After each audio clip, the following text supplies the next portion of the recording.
السلام عليكم ورحمة الله.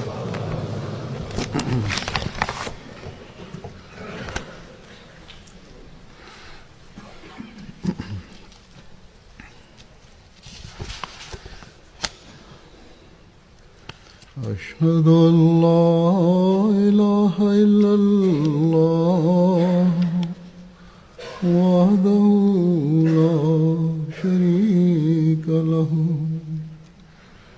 وأشهد أن محمدا عبده ورسوله أما بعد فأعوذ بالله من الشيطان الرجيم بسم الله الرحمن الرحيم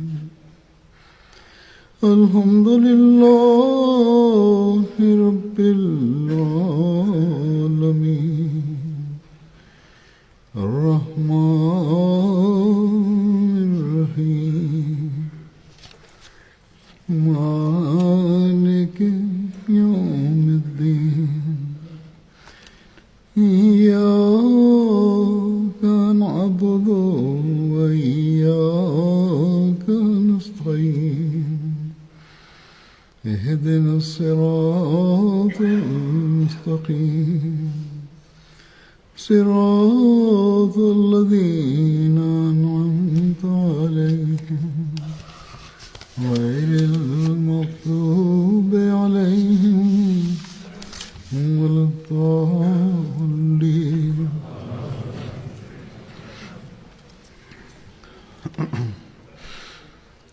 حضرت مسیح موعود علیہ الصلوۃ والسلام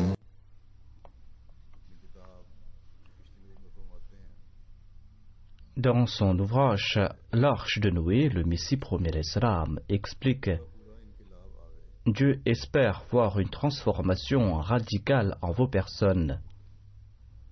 Il exige que vous vous infligiez une sorte de mort, après quoi il vous insufflera une nouvelle vie. Il explique: hâtez-vous de promouvoir la paix entre vous, de pardonner à vos frères leurs faiblesses, car celui qui n'est point enclin à faire la paix avec son frère est méchant, et il risque d'être exclu parce qu'il est source de dissension.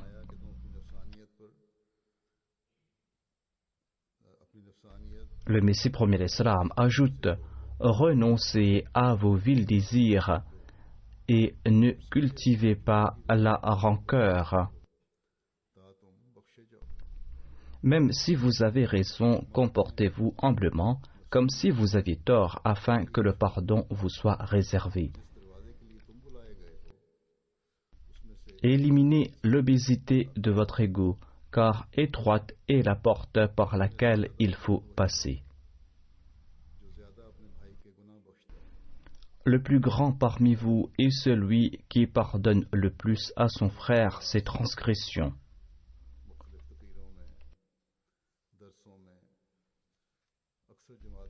C'est un extrait du Messie premier l'Islam qui est souvent présenté aux membres de la Jamaat dans les discours et dans les dars.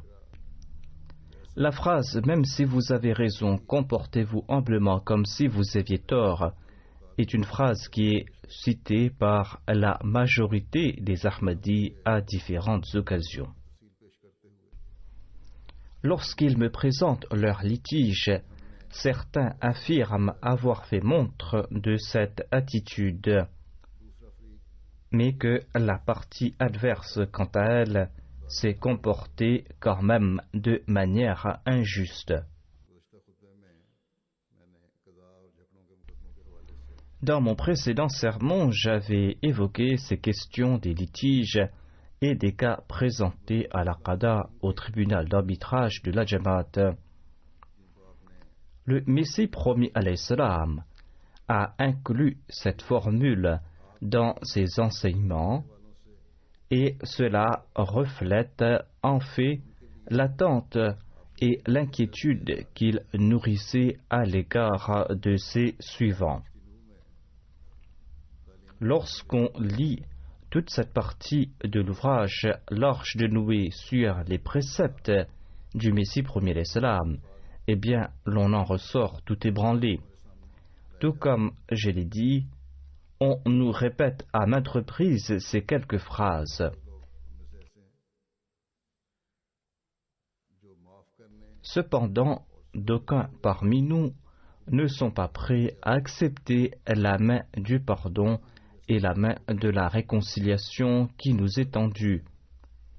Tout comme je l'ai déclaré, d'aucuns affirment s'être fait humble, d'aucuns affirment avoir accepté toutes les conditions afin de se réconcilier avec la partie adverse, mais que celle-ci s'est comportée injustement.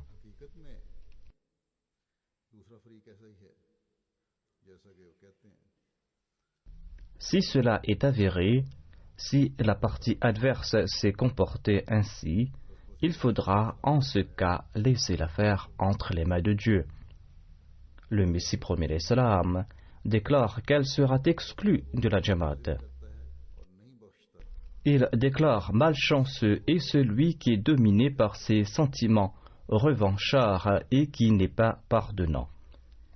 Ainsi, ceux qui s'entêtent ont reçu là un avertissement sévère. Ils doivent prendre conscience de leurs actes. D'une part, en prêtant allégeance au Messie premier l'Islam, nous faisons la promesse que nous ne sèmerons pas la dissension et que nous allons éviter les passions de l'ego. Mais d'autre part, nous refusons la réconciliation. Pareil comportement n'est qu'éloignement de la bayra. C'en est là une entrave au respect du serment d'allégeance. Le Messie premier l'Islam a déclaré à une occasion: les membres de ma Jamaat ne doivent pas se contenter de simples déclarations. Ils ne doivent pas se contenter d'affirmer qu'ils sont Ahmadis. Ils doivent au contraire respecter les objectifs réels du serment d'allégeance. L'on doit apporter en soi des changements internes, dit le Messie premier l'Islam. Vous ne pourrez point plaire à Dieu par un simple changement de doctrine. S'il n'y a pas de transformation interne, il ne subsistera pas entre vous et les autres de distinction. Ainsi, le Messie premier l'Islam a expliqué clairement que sans atteindre les objectifs de la bayra, l'on ne pourra plaire à Dieu. Et pour attirer le plaisir divin, il est important de s'acquitter de ses devoirs envers son prochain. Il est important de se réconcilier avec lui. En décrivant sa condition, en décrivant sa grande tolérance et son indulgence, le Messie promis alayhi salam explique. Il dit: je jure par Dieu, si une personne m'a traité d'antéchrist et m'a traité de fiefé menteur des centaines de fois, et que cette personne a remué ciel et terre dans son hostilité à mon encontre, pour ensuite souhaiter la réconciliation, eh bien, j'oublierai toutes ces invectives, je les oublierai complètement. J'oublierai aussi son comportement malséant à mon égard. Ensuite, le Messie premier l'Islam nous conseille. Rappelez-vous de ces deux conseils. Tout d'abord, craignez Dieu, et deuxièmement, éprouvez pour votre frère de la compassion, la même compassion que vous ressentez pour vous-même. Vous devez souhaiter pour autrui la compassion que vous souhaitez pour votre personne. Le Messie premier l'Islam ajoute: si quelqu'un vous a lésé ou a nui à votre personne, vous devez lui pardonner au lieu de ressasser le tort commis et au lieu de nourrir de la rancœur. Ainsi, à tout instant, nous devons nous souvenir du fait qu'en ce monde, partout, sévissent des troubles. en ayant prêté allégeance au Messie premier alayhi salam, nous croyons être à l'abri dans une forteresse. Et nous remercions Dieu de nous avoir protégés des troubles qui secouent le monde en général.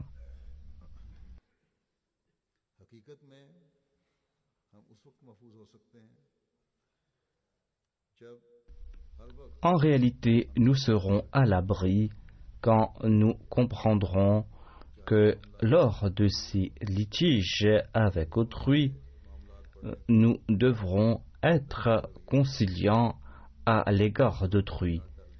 Nous devrons être conciliants même si nous avons raison. Nous devons jeter les bases de la réconciliation, sinon nos déclarations ne seront que de simples affirmations. Nos déclarations seront des paroles en l'air, notamment que nous avons tiré quelque avantage en nous joignant à la Jamaat du Messie premier alayhi salam.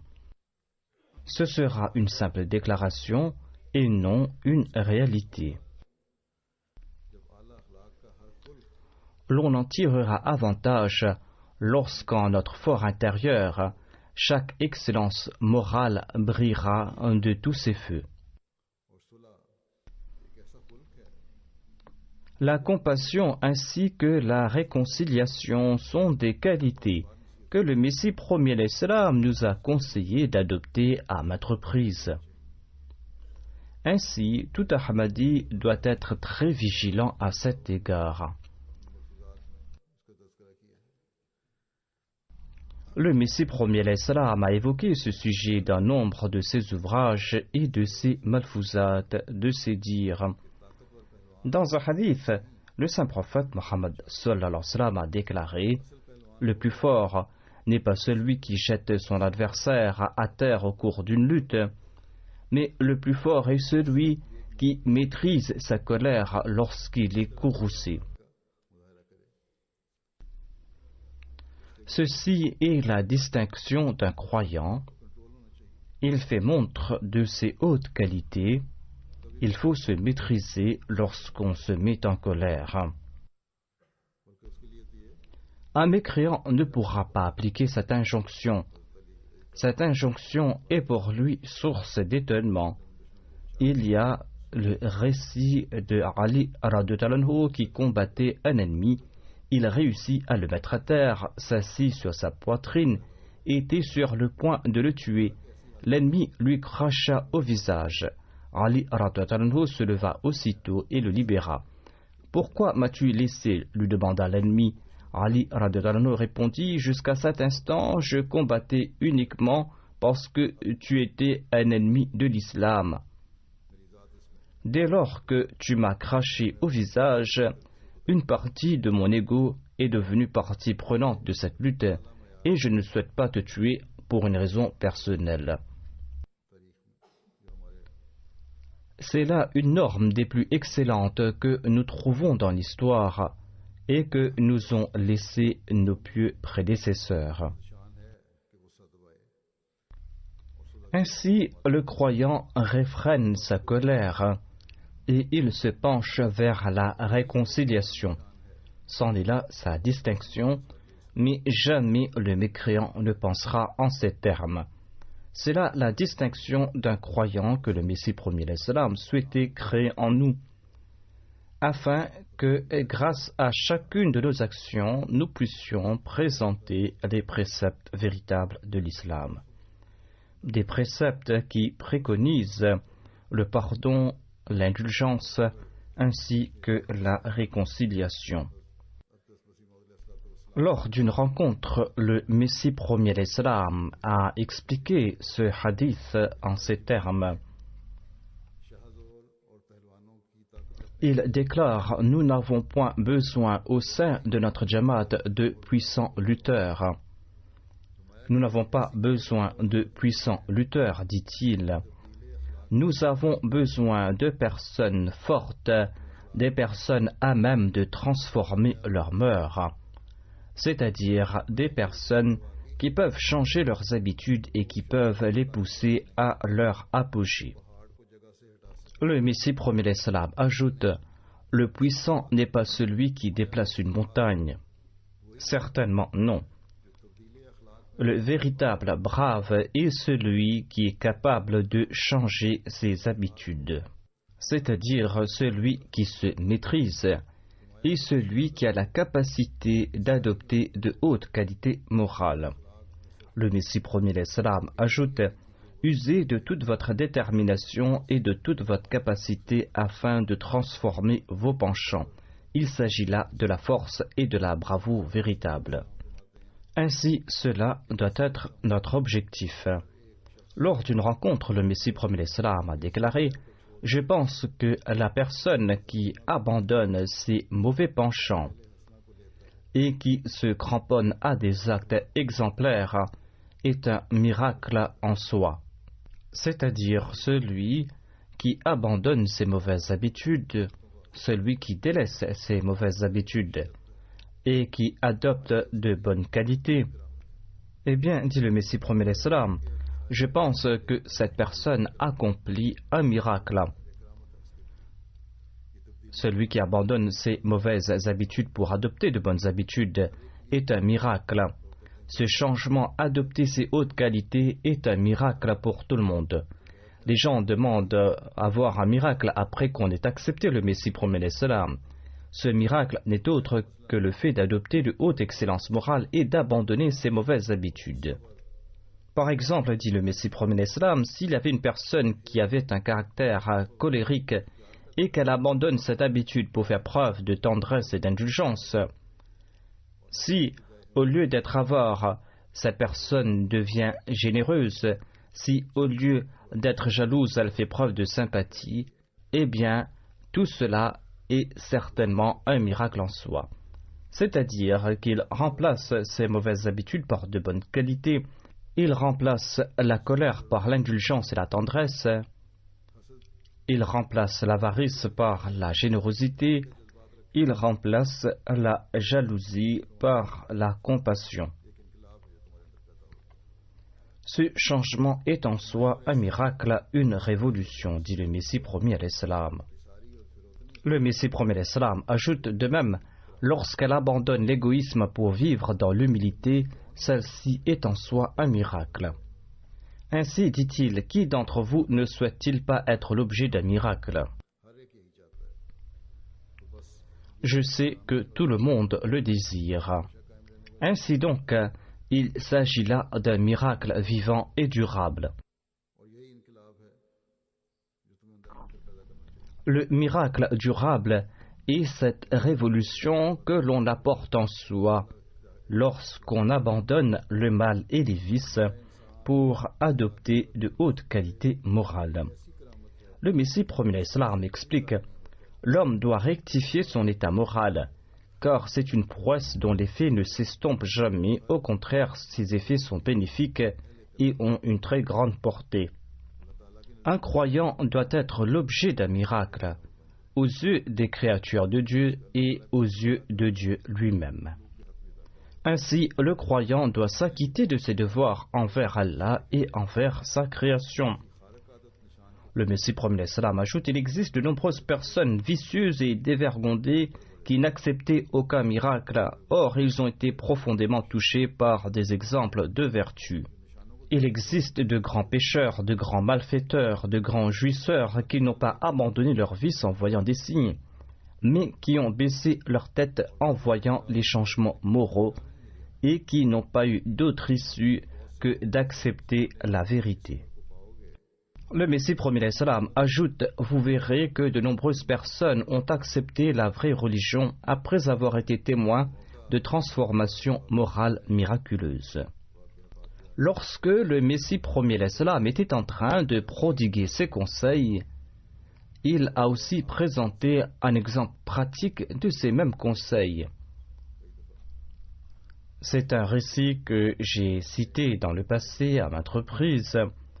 Il y avait deux Sikhs qui se sont assis dans l'assemblée et ils ont commencé à proférer des insultes et ils n'ont cessé de proférer ces insultes. Ils étaient là dans l'assemblée du Messie premier l'Islam, dans sa mosquée, Mais le Messie premier salam ne leur a rien dit.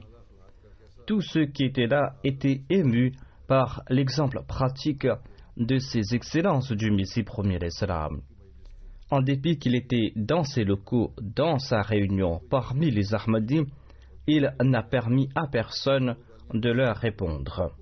Les autres ont proféré toutes les insultes qui leur passaient par la tête. La police est ensuite venue les arrêter. C'était là l'exemple de ces hautes qualités qu'il a présenté à ses disciples.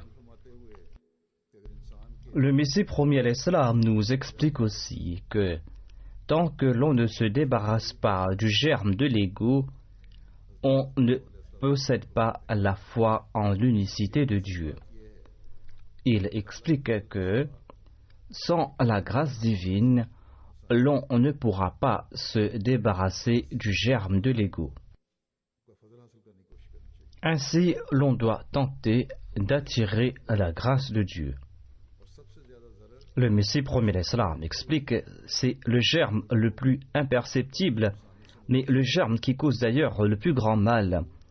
Ceux qui sombrent sous l'influence de leur ego pour ensuite enfreindre les droits et les limites d'Allah l'exalté, pour léser par la même occasion les droits d'autrui, eh bien, ce ne sont pas là de simples ignares. Ce ne sont pas des simples ignares qui agissent de la sorte. Il s'y trouve parmi eux des milliers de grands érudits en matière de religion. Beaucoup se poseront en grands mystiques et en grands soufis. Or, en dépit de ces titres, ils seront eux aussi victimes de ces maladies. Les ignorants ne sont pas les seuls à léser les droits d'Allah et des hommes, ou qui tentent de porter préjudice à autrui lorsque l'occasion se présente. Le Messie premier l'Islam explique que nombre de personnes éduquées, d'érudits, voire ceux qui possèdent la connaissance de la religion et qui sont qualifiés de grands penseurs et de grands soufis, même ces personnes sont victimes de ces maladies. Quand leurs intérêts sont en jeu, ils oublient tout.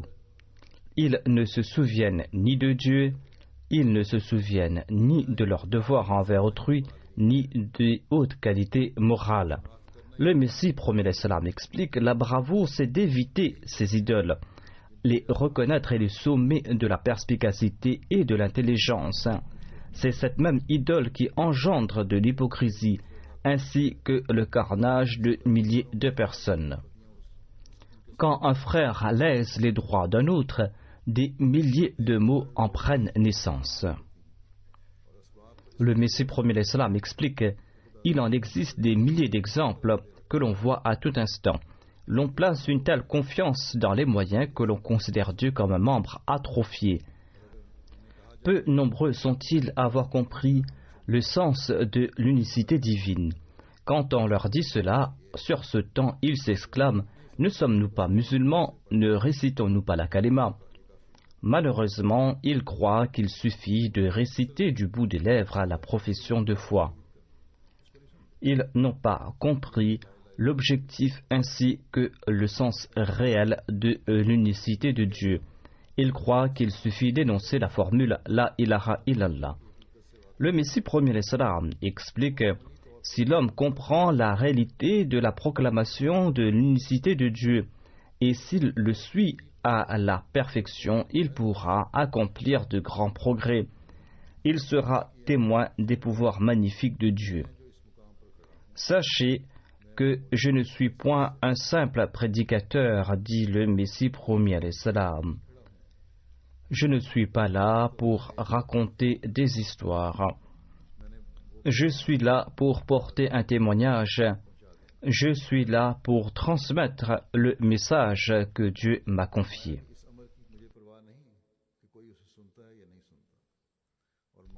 Je ne me soucie guère que l'on m'écoute ou pas, que l'on m'accepte ou pas. Vous allez devoir répondre de votre réaction. Je dois, quant à moi, m'acquitter de mon devoir. Certes, beaucoup se sont joints à ma Jamaat, beaucoup professent leur foi dans l'unicité de Dieu. Mais je dois annoncer que malheureusement, ils n'y croient pas. Celui qui lèse les droits de son frère, ou celui qui le trompe, ou celui qui est coupable d'autres méfaits, ne croit pas, j'en suis certain, dans l'unicité de Dieu. Il ne faudra pas, par la même occasion, léser les droits d'autrui. Celui qui lèse les droits de son frère et celui qui le trompe ne croit pas en réalité dans l'affirmation qu'il n'y a pas d'autre Dieu qu'Allah. Celui qui croit ne laisse pas les droits d'autrui. Le Messie promet l'Islam ajoute: celui qui détient la connaissance de la déclaration de foi apporte en sa personne un changement miraculeux. Quand on comprend le sens de la ilaha illallah, on apporte en soi une révolution. Il se débarrasse de ses idoles à l'instar de l'inimitié, de la rancune, de la jalousie, de l'ostentation. Il se rapproche de Dieu et s'opère ce changement et il devient un véritable muwahhid quand il se débarrasse de ces idoles que sont l'orgueil, l'autosatisfaction, l'ostentation, la rancune, l'animosité, la jalousie, l'avarice, l'hypocrisie, le non-respect des engagements. Si l'on souhaite devenir un véritable muwahhid, il faudra se débarrasser de l'arrogance, de l'autosatisfaction, de tout artifice, de l'ostentation, de la rancune ainsi que de l'inimitié. Si quelqu'un tend la main de la réconciliation et demande pardon, il faudra faire montre d'indulgence à son égard. Il ne faudra pas nourrir de la rancune, de l'inimitié. Il faudra mettre fin à la jalousie, à l'avarice, à l'hypocrisie, à la violation de ses engagements et de ses autres mots. C'est là que l'on deviendra, dit le Messie promet l'Islam, un véritable muwahhid. Ainsi, c'est là que l'on saisira le sens véritable de la formule La ilaha illallah. Il explique: tant que ces idoles subsistent, comment pourra-t-on sincèrement affirmer La ilaha illallah?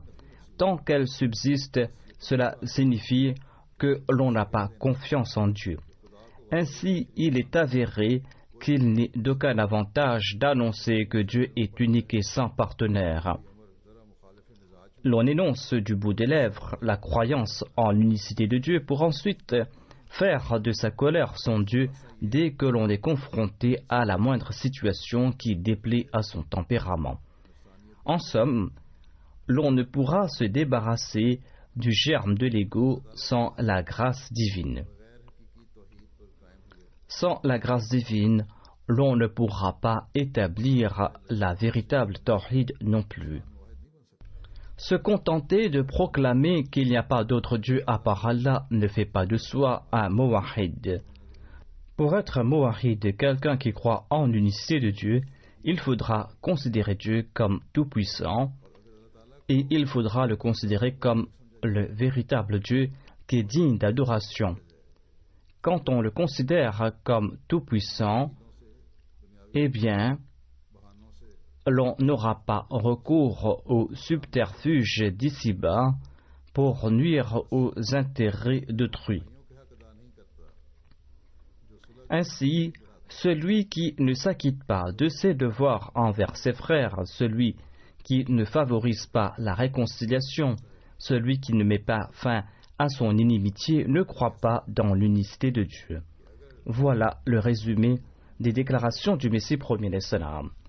Si nous comprenons tous ces points, nous pourrons jeter les bases de la réconciliation et nous allons nous acquitter de nos devoirs envers autrui.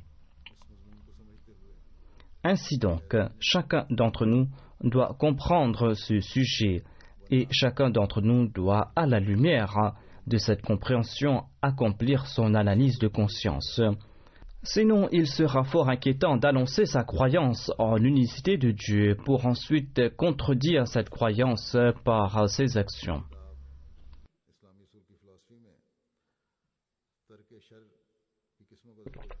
Dans son ouvrage La philosophie des enseignements de l'islam, le Messie premier l'Islam a évoqué les différents moyens pour se protéger du mal. Il nous a expliqué comment se prémunir du mal, quels sont les moyens que l'on doit utiliser pour ce faire. Il dit, il faut aussi se retenir de faire du mal physiquement à son prochain, d'être en d'autres mots inoffensif et de se comporter paisiblement. C'est là un moyen pour abandonner le mal, c'est-à-dire ne nuire à personne et devenir entièrement inoffensif, et le fait de jeter les bases de la réconciliation et de faire croître en soi cet amour, de faire naître cette compassion à l'égard de son prochain. Ce sont là des actes importants. Le Messie premier l'Islam explique davantage.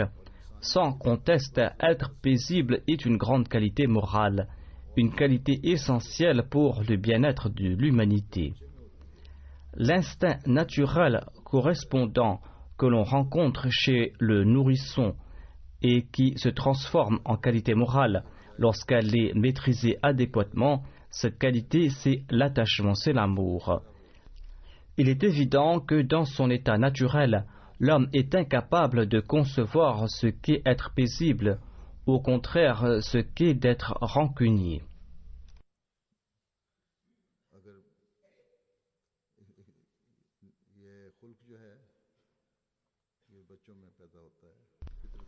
Cette qualité se trouve tout naturellement chez l'enfant, notamment le fait de souhaiter la paix, le fait de tendre à la main de la réconciliation. Les enfants oublient immédiatement tout tort causé et sont enclins à la réconciliation. Le Messie premier l'Islam explique: l'homme sera à même de saisir la portée de cette qualité naturelle lorsqu'il sera doué de discernement. S'il n'en possède pas, il ne pourra pas comprendre le thème de la réconciliation. Il en est de même de la disposition à faire la guerre. C'est quand il sera doué de discernement que l'homme pourra comprendre qu'il doit se réconcilier et quand il doit faire la guerre. Le Messie premier l'Islam, à l'origine de la qualité d'être paisible se trouve l'instinct naturel d'attachement, mais vu que ce dernier n'est pas mis en jeu sous le couvert de la raison, de la réflexion et de la délibération, on ne peut le prendre pour une qualité morale. Il acquiert la valeur de qualité morale lorsqu'on se fait volontairement inoffensif, lorsqu'on manifeste cette qualité en temps et lieu, et lorsqu'on refuse d'exercer en des occasions inopportunes.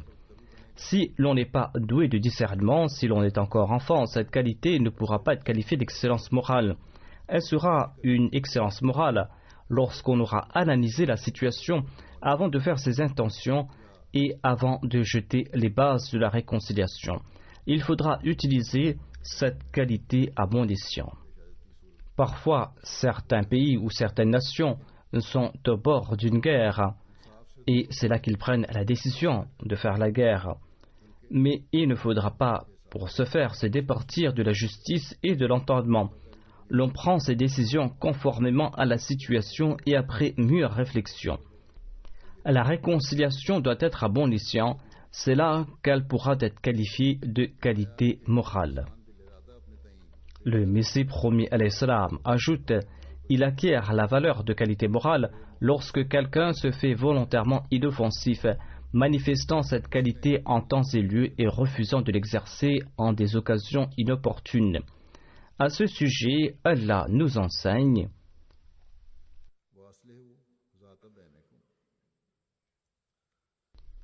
wa aslihu dhata baynikum, c'est-à-dire essayez de promouvoir un climat d'accord entre vous. Wa sulh khayr, la paix est ce qu'il y a de mieux. Wa in janahu lisalmi fajnah laha, c'est-à-dire s'il penche vers la paix, penche vers elle toi aussi.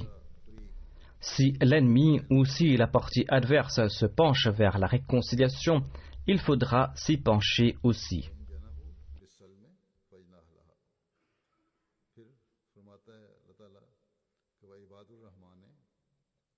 Ensuite, Allah affirme: wa ibadur rahman allazina yamshuruna alal ardi hauna. Les vrais serviteurs du Dieu gracieux marchent avec humilité sur terre. Ensuite, Allah déclare « Wa idha marru bil-laghwi marru kirama » et lorsqu'ils tombent sur quelque chose de futile, ils passent leur chemin avec dignité. Ensuite, le Messie premier l'Islam a cité ce verset « Idfa' billati hi ahsan fa idha allazi baynaka wa baynahu adawatun ka'annahu waliyyun hamim » Repousse le mal par ce qui est le meilleur. Et voilà que celui entre lequel et toi-même il y avait de l'inimitié devient comme s'il était un ami chaleureux.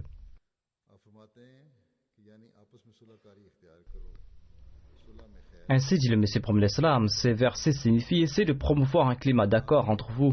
La paix est ce qu'il y a de mieux. Penche-t-il vers la paix, alors vous aussi faites-en autant. Les vrais serviteurs du Dieu gracieux marchent sur terre avec humilité et lorsqu'ils tombent sur quelque chose de futile qui peut dégénérer en querelle, ils passent leur chemin avec dignité.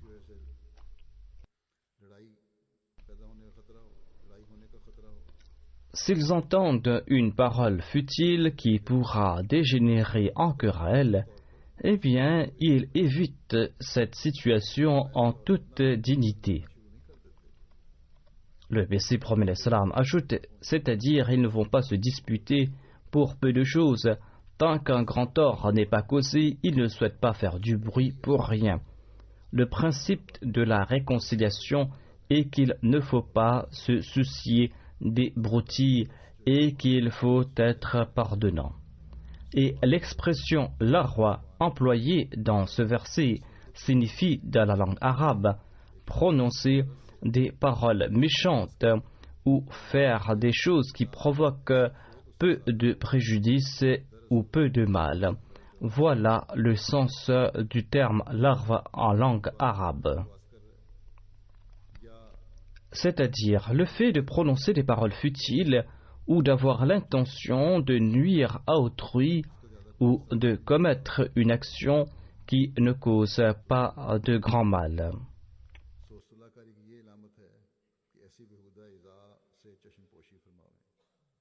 Être paisible sous-entend que l'on doit fermer les yeux sur ces choses futiles et se comporter dignement. Si quelqu'un tente de vous causer le moindre tort, il faudra fermer les yeux et le laisser, il faudra se comporter dignement.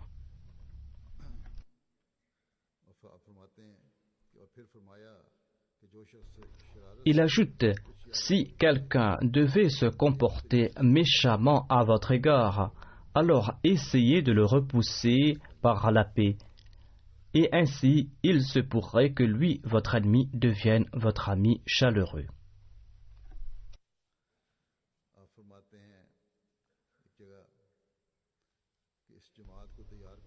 Ensuite, le Messie premier l'Islam explique dans un autre endroit, cette Jamaat a pour but d'orner la langue, les oreilles, les yeux et tous les membres du corps de la taqwa, afin que sa lumière y réside à l'intérieur comme à l'extérieur, afin que ses adhérents fassent montre de haute qualité morale, afin qu'ils évitent toute colère injustifiée. Or, je constate, dit le Messie promet l'Islam, que nombre d'adhérents sont jusqu'à présent victimes de leur colère. Ils nourrissent rancœur et inimitié pour un rien et ils se querellent pour un rien.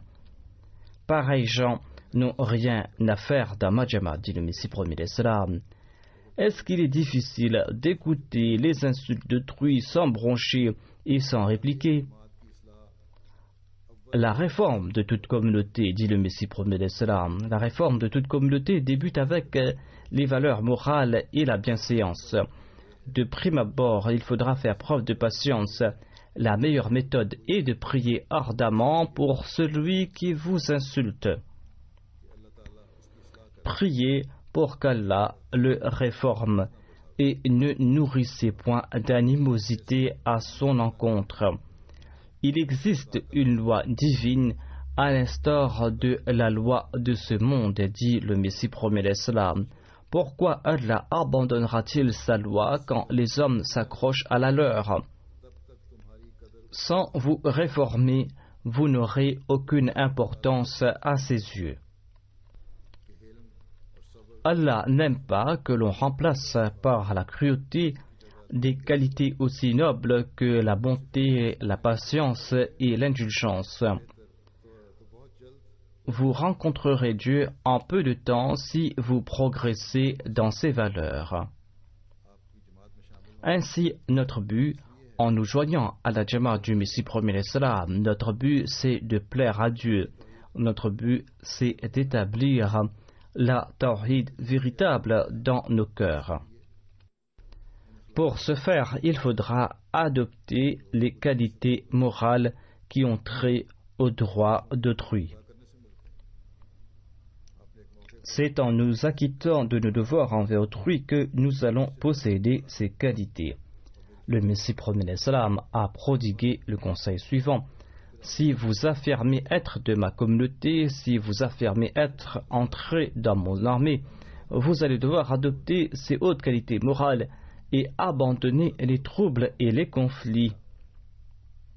Le Messie premier l'Islam affirme: mes suivants doivent se purifier les cœurs et ils doivent progresser dans leur compassion à l'égard d'autrui, et ils doivent aussi répandre la réconciliation sur la terre,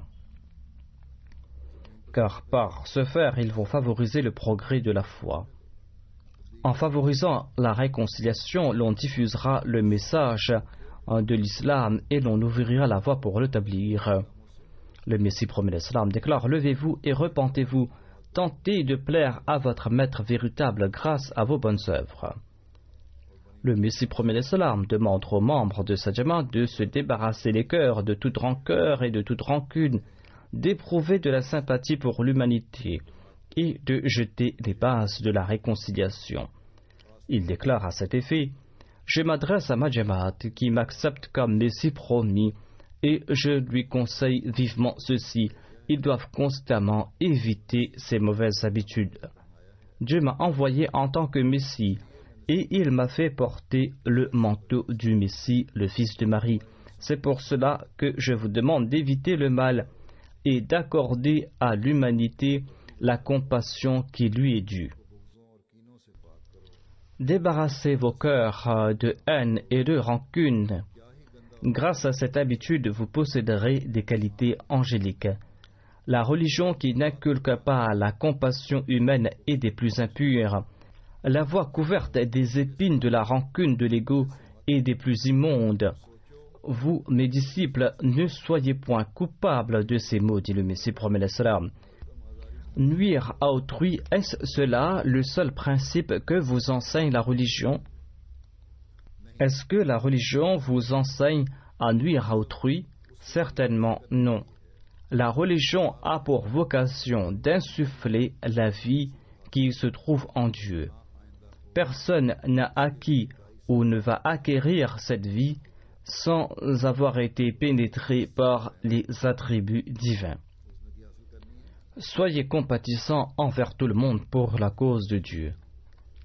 L'on ne pourra acquérir cette vie sans entreprendre d'efforts, sans adopter de hautes qualités morales. Le Messie premier l'Islam ajoute: pour la cause de Dieu, éprouvez de la compassion à l'égard de tout le monde, afin que vous soyez traités avec compassion au ciel. Venez, je vous montrerai la voie qui fera briller votre lumière plus que toute autre lumière. Pour ce faire, vous devez vous débarrasser de toute basse rancune et jalousie et être la personnification de la compassion humaine. Vous devez vous perdre en Dieu et vous réconcilier complètement avec lui. C'est ainsi que vous accomplirez des miracles, c'est ainsi que vos supplications seront acceptées et c'est là que les anges vous viendront à l'aide. Or, cela ne se fera pas en un jour, ne cessez de progresser.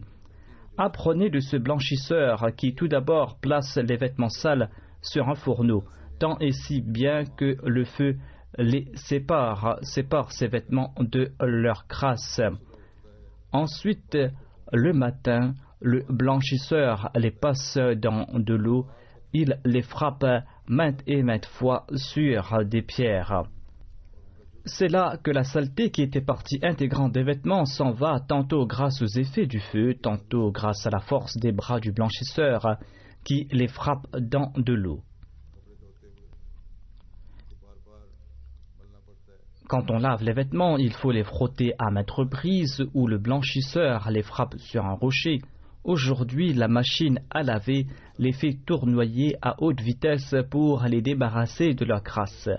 C'est là l'exemple que nous présente le Messie premier l'Islam. Il ajoute tant et si bien que les vêtements deviennent blancs comme ils l'étaient à leur état originel. Voilà comment blanchir l'âme humaine. Pour purifier l'âme humaine, l'on doit utiliser de la même méthode préconisée pour blanchir un vêtement. Votre salut, explique le Messie promis, dépend de ce blanchissage. Allah l'exalté l'explique en ces termes, Qad afaha man zakkaha, c'est-à-dire celui qui a purifié son âme a remporté du succès. L'on doit s'évertuer à se purifier l'âme en prenant pour exemple le nettoyage des vêtements. Qu'Allah nous accorde la possibilité de suivre les préceptes du Messie premier l'Islam afin de faire montre de compassion à l'égard de l'humanité, afin de jeter les bases de la réconciliation, afin de comprendre le sens réel de l'unicité divine, et afin de répandre l'amour et l'affection dans la société. Il ne faudra pas être esclave de ses désirs matériels. Notre priorité doit demeurer la quête du plaisir d'Allah l'exalté.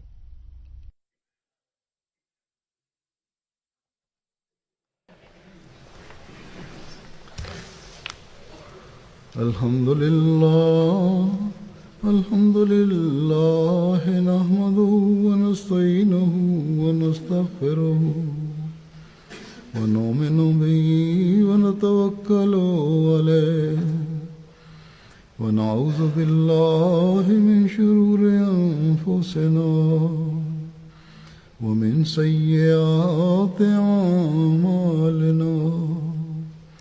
من يهده الله فلا مضل له ومن يضلل فلا هادي له ونشهد أن لا إله إلا الله ونشهد أن محمدا عبده ورسوله. عباد الله رحمكم الله إن الله يأمر بالعدل والإحسان وإيتاء ذي القربى وينهى عن الفحشاء والمنكر والبغي يعظكم لعلكم تذكرون. اذكروا الله يذكركم وادعوه يستجب لكم ولذكر الله أكبر.